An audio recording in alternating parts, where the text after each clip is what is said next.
Pemirsa, semangat pagi, selamat berjumpa kembali. Saya MC Marati. Kali ini saya akan membawakan sebuah materi tentang human relationship. Dan kali ini saya beri tajuk atau tema Pitch 5 Hukum Dasar Membangun Hubungan Produktif. Nah, kenapa materi ini penting? Materi ini memang sangat penting karena orang sehebat apapun pasti membutuhkan orang lain. Sehebat apapun, sepintar apapun, sekuat apapun, gak ada Superman di dunia ini. Yang ada adalah super team. Sehingga setiap orang itu pasti membutuhkan orang lain. Kenapa setiap orang membutuhkan orang lain? Karena manusia adalah makhluk sosial, ya. Dan makhluk sosial pastilah saling berinteraksi, saling berkomunikasi, dan saling membutuhkan satu sama lainnya. Itu alasannya kenapa manusia selalu menjalin hubungan dengan orang lain. Nah, tetapi masalahnya di sini hasil riset menyatakan bahwa hambatan terbesar pengembangan karir seorang manajer, yang ini berdasarkan hasil riset, adalah rendahnya keterampilan di dalam membangun hubungan. Bisa dibayangkan kalau seorang manajer tidak memiliki keterampilan untuk relationship dengan orang lain. Nah, bisa dibayangkan bagaimana dia bekerja dalam sebuah tim, bagaimana dia mengendalikan anak buahnya, bagaimana dia bisa berinteraksi dengan pimpinannya. Tentu itu masalah besar. Maka hal yang paling buruk adalah ketika seorang manajer atau ketika siapapun tidak memiliki keterampilan di dalam membangun hubungan dengan orang lain. Nah, jadi dampaknya banyak sekali. Kalau kita tidak memiliki keterampilan berinteraksi dengan orang lain, itu dampaknya banyak sekali.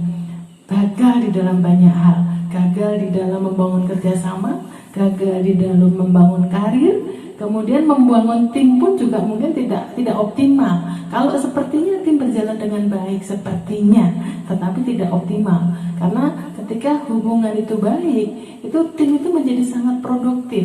Hubungan kerja itu menjadi sangat produktif. Nah, ini yang diharapkan. Materi ini memang diperuntukkan supaya seseorang memiliki keterampilan relationship sehingga membangun tim lebih optimal, relationship dengan siapapun lebih optimal, supaya bisa membina hubungan dengan orang lain lebih baik.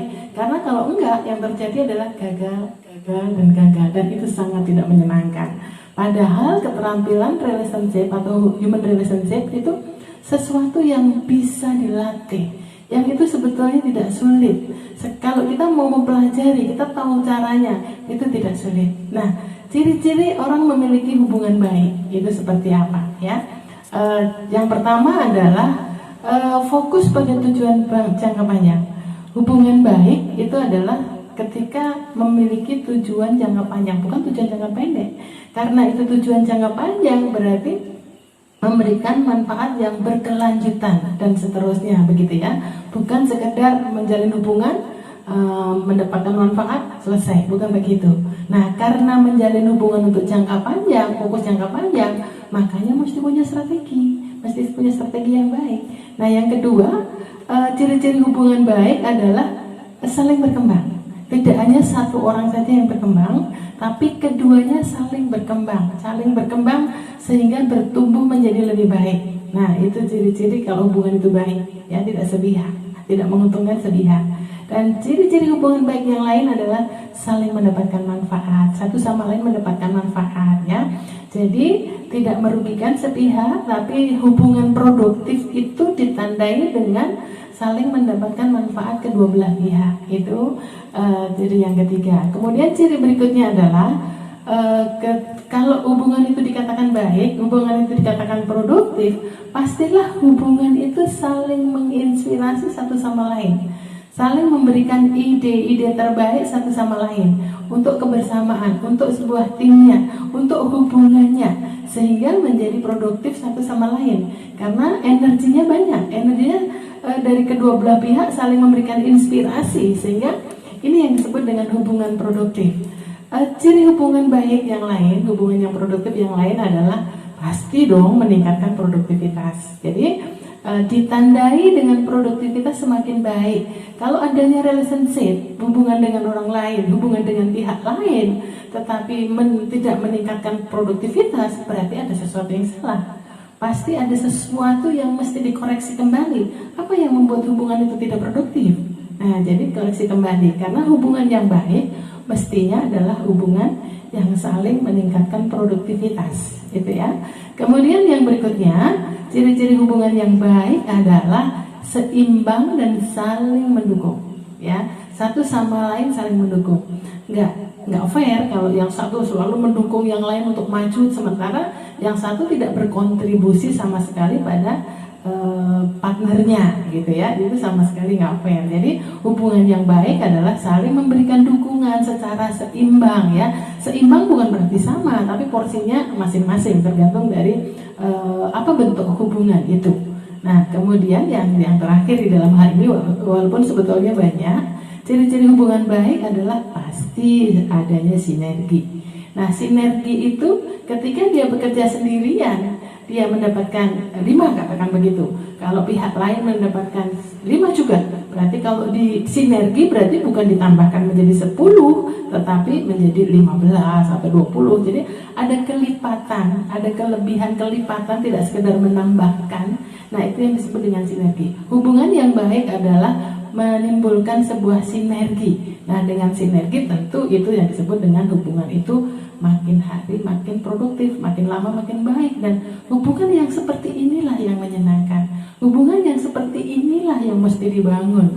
Karena rugi kalau kita tidak sudah membangun hubungan tapi tidak mendapatkan manfaat atau tidak menunjukkan ciri-ciri hubungan itu baik.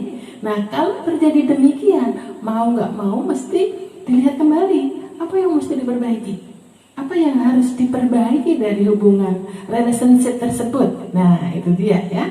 Nah, kemudian sesungguhnya orang lain adalah kekayaan. Jangan mengatakan bahwa kekayaan itu hanyalah aset yang berwujud, tetapi manusia itu juga merupakan sebuah kekayaan. Manusia itu adalah harta. Orang-orang di sekeliling kita itu adalah harta yang sangat berharga. Nah, oleh karena itu kita mesti menjaga harta-harta kita yang sangat berharga itu. Siapa saja harta yang sangat berharga itu? Antara lain adalah keluarga. Saya selalu mengatakan keluarga itu harta yang pertama, harta kita yang pertama. Jadi kita membangun hubungan dengan keluarga, membangun hubungan yang baik dengan keluarga, membangun hubungan yang produktif dengan keluarga. Tentu sesuai dengan fungsi dan peran masing-masing di dalam keluarga itu. Ada ayah, ada ibu, ada anak, ada saudara, misalkan dalam hal ini ada saudara. Dan mungkin juga kita mesti membangun hubungan yang sangat baik dalam hal ini adalah dengan teman, dengan sahabat.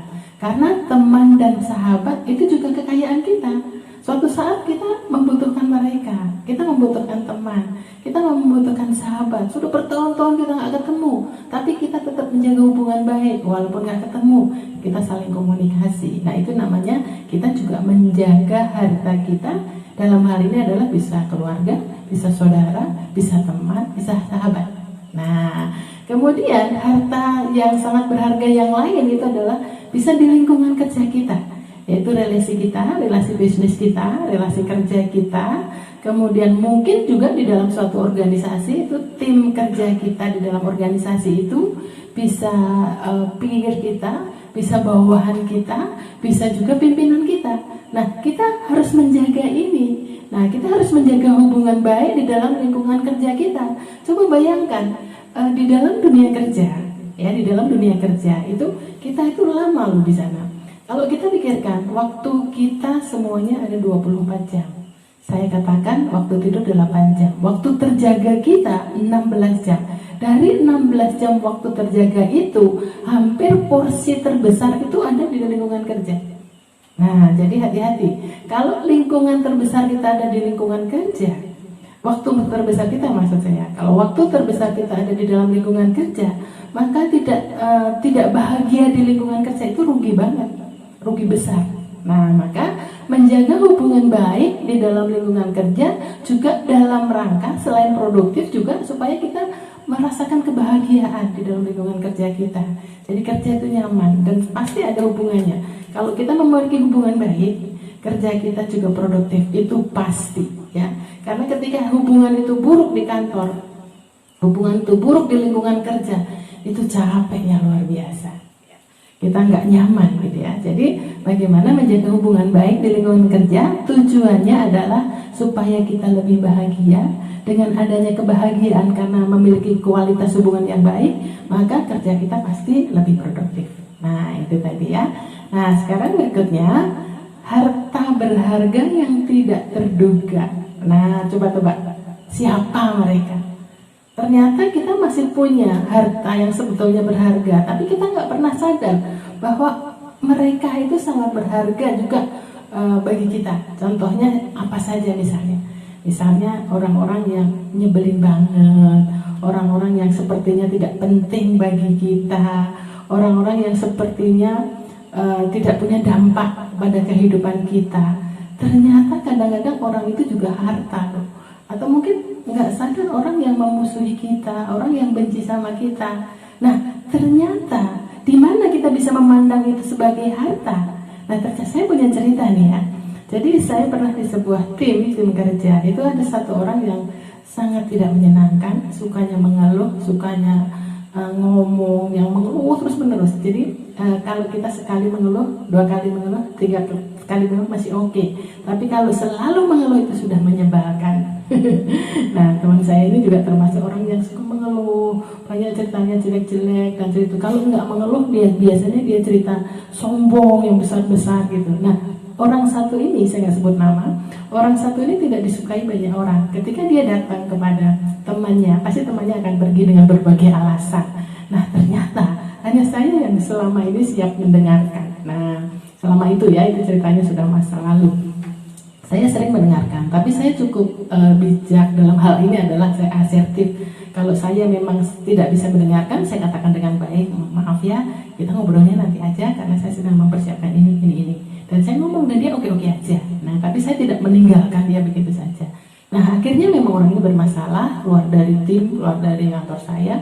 Nah, kira-kira 5 tahun kemudian, tiba-tiba orang ini telepon saya, bilang gini, Bu MC, apa kabar? Katanya. Saya bilang, oke, baik, gimana apa kabar juga? Nah, lalu intinya dia mengatakan pada saya gini, Ibu mau nggak Ibu ngajar di program S2 di Surabaya? Ada perguruan tinggi swasta yang sedang mengadakan program S2, membutuhkan dosen, dan saya merasa Ibu cocok di sana.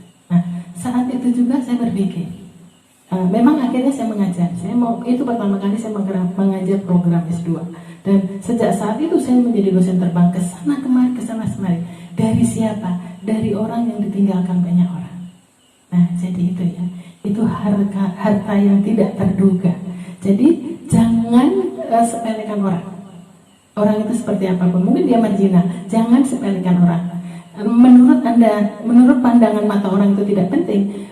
Justru kadang-kadang rezeki kita bisa mulai dari orang itu. Nah, atau mungkin orang itu yang bawel, nyebelin, ya, bikin kita geregetan gitu ya. Kadang-kadang justru dia harta yang mengasah kita, menguji atau melatih kesabaran kita untuk lebih sabar. Dan ternyata orang-orang yang menurut pandangan orang itu yang tidak menyenangkan, itu juga ternyata Tuhan kirim untuk kita menyempurnakan kehidupan kita. Nah, ini yang saya sebut sebagai harta yang tidak terduga. Jadi pesan saya, jangan sepelekan orang, karena kadang-kadang dari orang yang tidak terduga, dia adalah pintu rezeki kita. Jadi ya, kali ini saya akan memberikan tips bagaimana membangun hubungan produktif. Saya berikan 5 hukum dasar. Di dalam hal ini saya memberikan tool remindernya, yaitu dengan pitch. Saya terinspirasi dengan pitch. Nah, pitch itu sebetulnya nama buah ya. Ini hanya supaya untuk memudahkan. Tidak ada hubungannya antara membangun hubungan produktif atau human relationship dengan buah pitch, nggak ada hubungannya ya. Hanya sebagai pengingat. Nah, buah pitch itu warnanya seperti ini, warnanya pink ya, dan ini enak sekali. Harganya juga lebih mahal dari buah apel ya, tapi itu enak sekali. Tapi kita nggak akan bahas buah pitch ya. Nah, pitch di sini adalah singkatan, yaitu singkatan dari proaktif, empati, asertif, komunikatif, dan humble. Jadi 5 hukum dasar di dalam membangun hubungan produktif saya singkat dengan PIT. Sekali lagi saya ulang, yaitu proaktif, empati, asertif, komunikatif, dan humble. Kita bahas yang pertama. Yang pertama adalah bagaimana sikap proaktif di dalam human relationship. Apa pengertian dari proaktif? Ya, jadi proaktif adalah ketika kita bisa merespon positif terhadap segala situasi yang terjadi di sekeliling kita. Lawan dari proaktif adalah reaktif. Nah, di sini proaktif orang yang mengendalikan lingkungan, dia selalu bisa bersikap positif dalam kondisi apapun. Jadi orang-orang proaktif adalah orang-orang yang mengendalikan lingkungannya. Sebaliknya, orang-orang reaktif adalah orang yang dalam hidupnya selalu dikendalikan oleh lingkungannya. Kan kasihan banget sebetulnya orang reaktif ini. Kalau kondisi baik dia baik, tapi kalau kondisi buruk dia juga sangat buruk. Nah, jadi selalu kehidupannya tergantung dari lingkungannya. Sementara kalau orang proaktif itu mau kondisi baik dia baik, kondisi buruk dia juga baik. Nah ini, jadi bagaimana kita membangun sikap proaktif di dalam relationship. Karena yang namanya relationship tidak selalu kita menemukan orang-orang yang selalu menyenangkan, ya, tidak selalu menemukan orang yang selalu menyenangkan. Nah, ketika kita bersifat reaktif, kita ketemu dengan relasi kita atau siapapun itu. Nah, kemudian kita tiba-tiba orang reaktif, ketika dia nampak buruk, saya langsung emosi gitu misalnya, selesai sudah hubungan pasti bubar.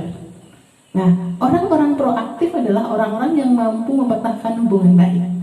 Nah, jadi kita harus belajar bagaimana bersikap proaktif, yaitu bisa mengendalikan lingkungan kita. Kita yang pegang kendali, bukan lingkungan yang pegang kendali atas kita, tapi kita pegang kendali atas lingkungan kita. Nah, orang reaktif, tadi sudah saya sampaikan bahwa lingkungan saya sebut sebagai bos. Bos itu lingkungan yang terdiri dari barang, orang, dan situasi.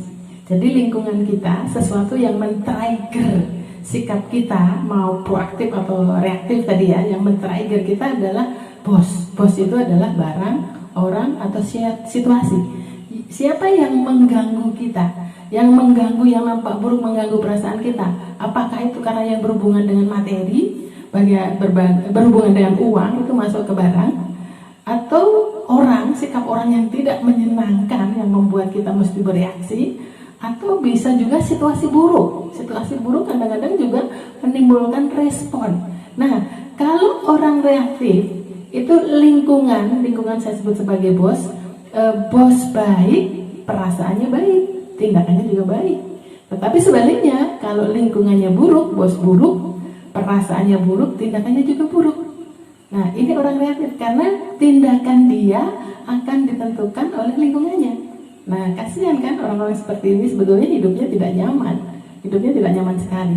Bahasa yang dia sering pakai adalah, kalau kamu baik, aku baik. Tapi ingat ya, kalau kamu jahat, aku bisa lebih jahat. Wah, serem sekali. Nah, ada juga yang bilang, lu jual gue beli. Mau apa gue jabahin. Nah, kayak gitu. Nah, itu kan enggak baik banget, kasihan banget. Kalau kamu baik, aku baik. Tapi kalau kamu jahat, aku bisa lebih jahat dari kamu. Wah. Ngeri ya? Nah, itu orang reaktif. Sebetulnya orang-orang seperti itu kasihan. Ya, orang-orang seperti itu kasihan. Pasti gampang sekali tidak bahagia di dalam hidupnya. Nah, menjadi proaktif berarti merespon positif. Nah, kalau tadi kotaknya ini ada dua, situasi, perasaan, tindakan. Tetapi kalau proaktif adalah situasi berdampak pada perasaan, kemudian dia tidak bertindak dulu sebelum perasaannya itu positif. Ya, perasaannya positif. Situasi negatif akan menimbulkan perasaan negatif, itu wajar. Tapi dia tidak akan bertindak dulu sebelum dia bisa menyadarkan dirinya, memiliki perasaan baru dia bertindak. Karena kalau seperti yang reaktif tadi, perasaannya negatif langsung bertindak, perasaannya positif langsung bertindak. Nah, kalau orang proaktif, begitu perasaannya negatif, dia nggak mau bertindak. Dia akan lakukan sesuatu, mengubah dirinya, menyadarkan dirinya, sampai memiliki perasaan baru bertindak. Nah, ini sebetulnya. Nah, yang menjadi masalah adalah bagaimana mengubah perasaan negatif menjadi positif. tentu kita agak panjang di prosesnya ya, berpikir positif, melihat nilai-nilai yang lebih besar dan lebih mulia dari kejadian itu, mencari hikmah di balik setiap masalah yang terjadi supaya kita tetap bisa positif, memandang dari sudut pandang yang lebih baik, itu juga penting. Kemudian cerdas memaknai masalah, mengampuni juga menjadikan kebebasan diri. Nah, jadi ini proaktif, itu kan baru nomor 1 ya. Kita baru nomor 1. Kita masuk ke bagaimana sikap reaktif. Orang yang proaktif adalah merespon positif setiap kejadian. Kooperatif di dalam hal menyelesaikan masalah. Jadi dia kooperatif orangnya, melakukan tindakan inisiatif, tidak menunggu. Jadi dia mengambil inisiatif untuk melakukan tindakan baik, mengambil solusi. Dan orang-orang yang proaktif itu dia akan nampak sabar, tenang, dan lebih bijaksana. Oke, sekarang bagian yang kedua. Ya, bagian yang kedua adalah empati. Bagaimana sikap empati dalam human relationship? Empati selalu melibatkan hati. Segala sesuatu yang berhubungan dengan empati itu akan melibatkan hati. Sikap empati itu adalah ketika kita bisa merasakan perasaan orang lain. Kita bisa merasakan perasaan orang lain dan kita ikuti dengan tindakan peduli. Kalau kita tidak mengikuti dengan tindakan peduli, itu namanya simpati ya. Tetapi dalam hal ini empati adalah ada tindakan peduli. Ibarat kata adalah menangislah bersamanya dan tertawalah bersamanya. Itu sikap dari empati. Nah, kenapa kita perlu empati? Ya, kenapa kita perlu empati? Karena orang yang empati itu menarik. Dia akan membangun pribadi yang menarik. Orang lain sebetulnya akan simpati, akan senang dengan orang-orang yang memiliki empati yang tinggi. Kemudian orang yang empati itu mesti disenangi banyak orang di sekelilingnya. Dan yang jelas hubungan dengan human relationship, empati, sikap empati itu menjadi jembatan emas untuk membangun hubungan lebih produktif dengan orang lain. Jadi seperti pintu gerbangnya gitu ya. Ketika kita bersikap empati, itu tiba-tiba jembatan itu terbangun sehingga kita memudahkan ke kita ketika kita membangun hubungan dengan orang lain. Bahasa empati biasanya ditandai dengan, ya, saya bisa mengerti kalau kamu begitu. Sabar ya, aku paham kalau kamu begitu. Kalau aku jadi kamu, mungkin aku juga akan begitu. Ikut bahagia ya, ikut sedih ya, sabar ya. Nah, sekitar itu bahasa empati. Prinsipnya adalah memahami orang lain dan bertindak. Itu bahasa empati. Nah, yang nomor 3. Yang nomor 3 adalah asertif. Nah, bagaimana sikap asertif di dalam human relationship? Nah, sebelum kita bagaimana sikap asertif itu sendiri apa? Nah, kita lihat, mungkin ini akan menjelaskan. Ada 3 tipe manusia ketika di dalam kondisi tekanan. Nah, 3 sikap manusia itu terdiri dari pasif, asertif, atau agresif. Orang pasif kalau tertekan diam, tidak berani terbuka, tapi jengkel, memendam gitu ya, sedih gitu ya. Tapi kalau orang agresif, dia terbuka, tetapi menyakitkan. Dia marah gitu ya misalkan. Nah, orang agresif maupun orang pasif sama-sama tidak baik. Yang akan diajarkan adalah bagaimana menjadi asertif. Nah, berarti asertif dalam hal ini adalah pribadi yang jujur, terbuka, tapi bijaksana. Nah, kalau jujur, terbuka, tidak bijaksana, berarti itu orang agresif, nanti sering membuat orang lain sakit hati gitu kan. Tetapi kalau tidak berani terbuka, nanti sakit hati sendiri. Nah, jadi kalau orang sama-sama jeleknya, yang baik adalah asertif. Nah, orang asertif itu lebih bebas berbicara, tapi dia bijaksana, lebih bahagia, lebih bijaksana, lebih disenangi banyak orang, itu tentu ya. Jadi kalau orang asertif itu lebih disenangi banyak orang. Dan yang jelas kalau di dalam sebuah organisasi ada training komunikasi asertif gitu. Setiap orang di dalamnya adalah asertif, maka kemajuan itu pesat. Maka saya sarankan organisasi-organisasi ya, trainingkan karyawan tentang komunikasi asertif supaya setiap orang itu jujur. Dan kalau setiap orang menjadi asertif, maka kemajuan itu akan terasa. Komunikasi itu akan menyenangkan gitu ya. Nah, sikap asertif secara ringkas adalah dalam hal ini ada 3 ya. Pasif, diam, tidak berani menyampaikan, mengalah tapi sakit hati. Nah, kemudian kalau agresif, spontan, marah, menyerang, terbuka sih memang, tapi tidak bijaksana, sehingga banyak menyakiti orang lain. Nah, sementara kalau asertif, jujur, terbuka, bijaksana. Dan ini yang disebut dengan pribadi bebas. Jadi saya sarankan, jadilah pribadi asertif karena itu menyenangkan ya. Sikap asertif itu sikap yang saling terbuka di dalam menyelesaikan masalah, dan saya katakan di sini bahwa keterbukaan adalah awal dari pemulihan. Jadi jangan memendam. Tapi kalau Anda tipe orang yang agresif juga, Anda boleh terbuka, tapi Anda harus mengendalikan diri. Nah itu tadi ya. Nah langkah-langkah asertif itu seperti apa? Yang jelas kita memang terbuka, sampaikan apa yang Anda pikirkan. Kemudian Anda memikirkan apa sesungguhnya, Anda harus terbuka, berani menyampaikan. Kemudian sampaikan apa yang Anda rasakan. Nah, apa yang Anda rasakan? Apakah Anda senang? Apakah Anda tidak senang? Anda ceritakan perasaan itu. Kemudian Anda juga harus berani menyampaikan apa yang Anda inginkan. Nah, ini penting ya, ini penting ya. Jadi menyampaikan yang dipikirkan, menyampaikan yang dirasakan, dan menyampaikan yang diinginkan. Oke, baik ya.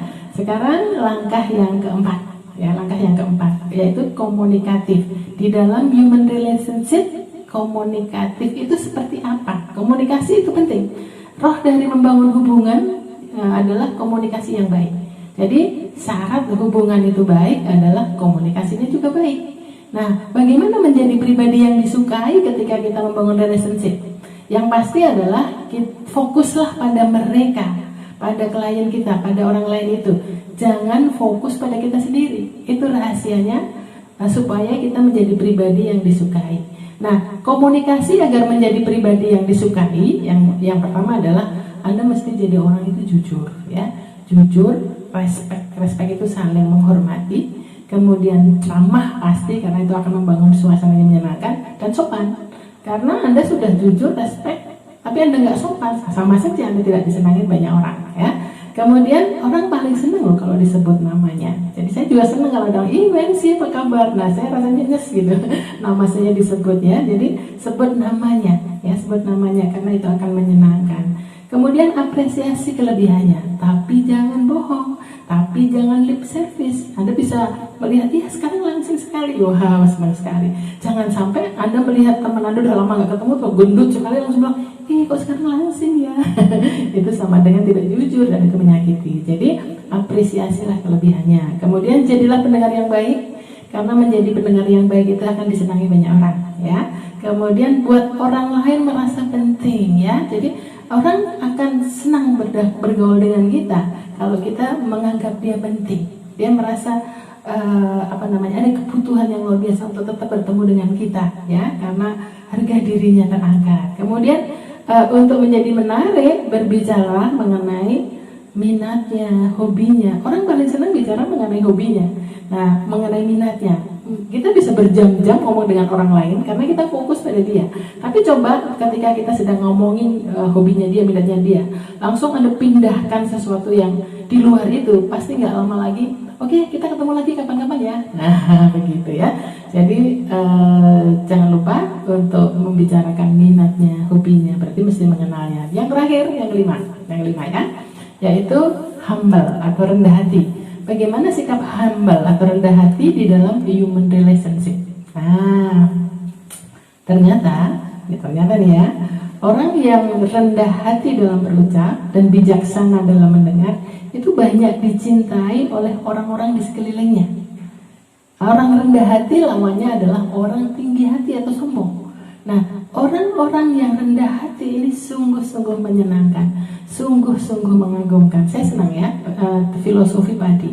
Padi itu semakin berisi dia semakin merunduk. Kalau orang masih menceritakan keunggulannya dia biasanya memang bahwa hebat orang itu, masih butuh pengakuan. Nah, orang yang meninggikan diri akan direndahkan. Ingat ya, orang yang selalu meninggikan dirinya akan direndahkan, tetapi orang yang merendahkan hati akan ditinggikan banyak orang di mana-mana. Kalau Anda mendengarkan orang yang sombong, mungkin Anda mengangguk-angguk, tapi dalam hati Anda merendahkan. Nah, hati-hati ya, jangan banyak cerita yang tinggi-tinggi, karena diam-diam Anda direndahkan banyak orang. Tapi kalau Anda rendah hati, orang akan bilang, wah orang hebat, tapi sungguh-sungguh sangat rendah hati. Nah, itu filosofi padi ya. Nah, berebut benar akan mendatangkan pertengkaran, berebut salah akan menciptakan kedamaian. Nah, orang yang rendah hati akan berebut salah, tidak mengatakan aku yang benar, kamu yang salah. Nah, bukan begitu. Tapi orang-orang yang rendah hati itu, oh ya saya minta maaf ya, ternyata saya yang salah. Nah, itu ciri-ciri orang yang rendah hati. Jadi dia berani mengaku salah, seperti itu ya. Sikap rendah hati itu berebut salah, bukan berebut benar, bukan saling menyalahkan. Tapi pada saat kadang-kadang dia tidak terlalu salah, tapi dia, oh ya saya minta maaf, saya yang salah. Orang lain pasti bilang enggak, saya yang salah. Nah itu kuncinya ya. Kemudian berjiwa besar untuk minta maaf. Orang-orang yang rendah hati itu memiliki jiwa yang besar untuk minta maaf. Tidak gengsi memaafkan orang lain. Ya, tidak gengsi memaafkan orang lain, dan tidak sombong menceritakan hal-hal yang tinggi berlebihan. Menceritakan ke dirinya sendiri yang berlebihan. Orang-orang yang rendah hati biasanya malah nggak banyak bicara tentang dirinya. Nah ini ya, tidak hanya menceritakan tinggi tentang dirinya, tetapi justru senang mengapresiasi orang lain. Kemudian orang-orang yang humble, yang rendah hati adalah menghargai banyak orang. Ya, dia menghargai banyak orang, menyenangkan orang ini. Oke, sebagai closing kali ini adalah pesan saya, tidak ada orang yang sempurna di dalam dunia ini, termasuk Anda, termasuk saya, termasuk Anda. Tidak ada orang yang sempurna. Maka ketika Anda punya niat untuk menjalin hubungan dengan orang lain, fokuslah pada kelebihannya, jangan fokus pada kekurangannya. Fokuslah pada kelebihannya, dan ketika Anda fokus pada kelebihan orang lain, saya jamin Anda pasti bahagia. Oke, itu materi dari saya kali ini. Tetap semangat dan keep fighting.